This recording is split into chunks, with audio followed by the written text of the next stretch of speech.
Balcha, welcome to another Oracle card reading from my emerging deck, Celtic Dream Oracle. And this is around, just working with ancient symbols of our ancestors to guide your modern life. And today we have some big card energy with my Sheela Nagig card. And so I'm just going to open up the space here, lighting my candle, the flame of Imbas, asking for guidance from the ancestors, for wisdom that illuminates as we open up this portal into the energy of Sheela Nagig. And, for a number of years now, I have been creating art, collage art, and I've wanted to create a Sheela Nagig image, and it just has never worked for me until I started to work on this deck. It came through, and yeah, it just, before I even knew what it was Sheela Nagig. And I guess just to maybe anchor this by saying that where these cards are emerging from relates to a dream that I had a number of years ago. And this dream was a very mystical experience.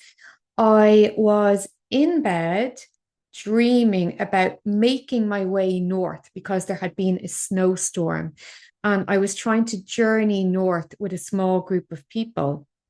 And I was conscious that I was dreaming because meanwhile, while I was dreaming, I felt this, what I can only describe as this womb-like membrane come into the room and engulf me in this feeling of pure mother and pure love. It was like Maher, mother of all. And all of these, I felt and saw all of these iridescent colors while I was simultaneously still dreaming about making my way north, because of the winter storm. And in Jungian psychology, this might be termed as an encounter with the psychoid, which is the point of connection between matter and psyche, between matter and soul. So when I began to work on these cards, or these cards began to work on me, maybe, it was the image of the psychoid, of those iridescent womb-like colors that started to come in and inform what these cards look like. And I really see this in this Sheela Nagig card. And I call this card Open to the Ugly Beauty of Change. Originally, the card was like about birthing your primal power, but I thought, no, it's actually really about opening to the ugly beauty of change. And so, what do I mean by that? The best way I can describe that is to share a very deeply personal experience that I had a number of years ago. So, my youngest child just turned 6. And so, just to go back almost 7 years ago, very early on in my pregnancy with him, in the very early days, just after I found out that I was pregnant, I started to experience cervical bleeding. And it was discovered by a very tenacious obstetrician that I had a lump on my cervix. And even though I'd had a smear test, not long before where, everything looked fine, things had changed. And what emerged was that this cervical growth was growing because it was feeding off the hormones that my body was producing for my baby. And as it turns out, I did have high grade cells that would have likely developed into cervical cancer as well. Now that, after my pregnancy, I did actually have part of my cervix removed. But during pregnancy, there was very little that could be done, because of the baby, not to disrupt the cervix. So I was monitored really, really closely throughout the pregnancy. And, with multiple colposcopies, my experience actually, um I don't know what you would call it, maybe in medical terms, but my story then was used for medical research because it was quite unusual what was happening. And I handed it over for research in case it could help, any other pregnant woman in the future. But what was happening to me at that time was, that while I was growing and birthing and giving new life, there was a part of me that was also dying. There was a death process happening simultaneously to me giving life. So it was a really huge initiation. When I first found out, I was terrified, because I just did not know if I had cancer, if I did not. I'm growing a baby.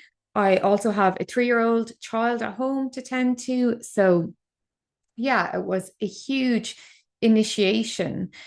And what started to happen then during that time was I started to have dreams of the ancestors. And one of the archetypal energies that was coming through was Queen Maeve, who I always, always had an affiliation with, a connection to. And, she started to guide me in wildly practical ways as well, on my path. And I decided after, my little babog, he came into the world, then I had part of my cervix removed. I decided that I had to forge a new path. I knew that I had to for about 3 years at this stage, but this was an ugly and beautiful initiation that really got me on my path. I had been working in global justice and human rights for about 14 years then. I thought I was going to dedicate my whole life to that career. But the ancestors had other ideas. They wanted me to go back to where I had begun, which was with Irish folklore and mythology. That's where, I grew up with my grandmother's tales. I did a degree in Celtic studies, but then went on to become an anthropologist. And because, yeah, I guess I was always fascinated by culture and the question of what does it mean to be a human being? And what does that mean in our wider relationship with our more than human kin? So, I guess what I want to share really with this card is that sometimes change is incredibly ugly while also being beautiful, and that image of, me growing a baby, an absolute privilege and what a beauty, what an opportunity, yeah, to gift life. There was also a death process physically happening in my body and in my life. And I think that Sheela Gig is a really powerful image of this. And even when I look at this card, right, part of me is like, oh, yeah, that's really beautiful. And another part of me is like, oh, that card's quite ugly. And maybe a part of me wants to make this more aesthetically pleasing, like make my oracle deck. How can I make it more beautiful? And, what's the word? Like tasteful or, something that can be consumed easily. But I can't do that because that is not where this is coming from. I have to create what is true to this energy. And what's true to this energy is ugly and beautiful as well. And Sheela Gig, for me, is that expression. And for anyone who does not know what Sheela Gig is, Sheela Gig is a carved, it's usually a female figure carved in stone often depicted on churches in Ireland and, across the Irish Sea there in Great Britain as well. Um, and, some of like, just to give you an example, my favorite Sheela gig is the one at the Hill of Tara. It's very unusual because it's on a lone menor, a standing stone.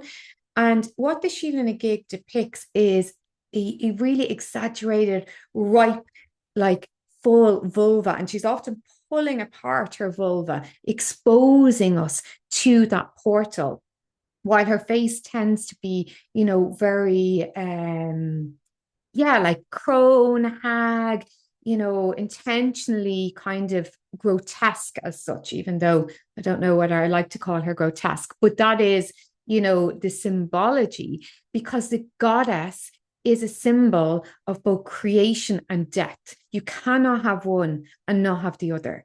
That is part of the great mystery of life, of being able to hold the tension between life and death while they're happening simultaneously. And that is an ugly and a beautiful, beautiful process as well.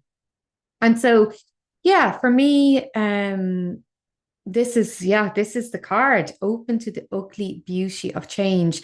And I guess change often is not aesthetically pleasing, it is messy and it is ugly and it is bloody painful as well. And so I just want to create an invitation today for anyone who is going through a change process, who is watching this, just to, yeah, just to know that you are seen in the ugliness of this process as well. And that maybe to invite in Sheela na gig as your ally here, this archetypal image of creation and death that ultimately leads to transformation, and did so for our ancestors as well. And the beauty of Sheela na gig is that she's great. Like Sheela na gig is just good crack as well. She can really like shake things up. It's like in Greek mythology when Babo, who, this old crone, flashes her vulva at Demeter and snaps Demeter out of her morose about Kore having descended to the underworld. Because as it turns out, Kore, who becomes Persephone, needed to transform, to separate from the mother, to find her own path where she spends, half of the year in the ugliness of death, and she spends the other half of the year in the beauty of life as well. And, when I think back to my experience, like, 7 years ago, I remember the consultant that had my case. She was just very funny, and we used to have the crack. Like I was going in, I was having panic attacks and everything, beforehand. Sometimes it was really, really hard, and it's really hard to have a colposcopy while heavily pregnant as well. And she used to just make me laugh by saying really bizarre things, just really human, but really, really funny.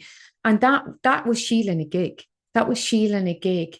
That archetype flowing through her, having the crack, opening me up to other kind of ways of being and possibilities while I was in a very challenging process with life and death as well. So, just some of the key words on this card would be ugliness, beauty, cellular, passage is in rite of passage, and mystery. It's what I really see in this card. And then the symbols are the Sheela na gig, the vulva, and the vortex as well. So, yeah, I'll just scroll back up to open to the ugly beauty of change. And Shine, that is the message from the oracle today. So, yeah, just going to take my candle here and just honor the courage of each one of you in your own process of change. And may Sheela na gig be with you. May she flow through you. May she guide you. May she look after you. And may she, yeah, flash her vulva and fill you with joy. Shini, thank you so much for, yeah, just for taking the time to be with me today. And yeah, I will be in touch again soon. So long for now.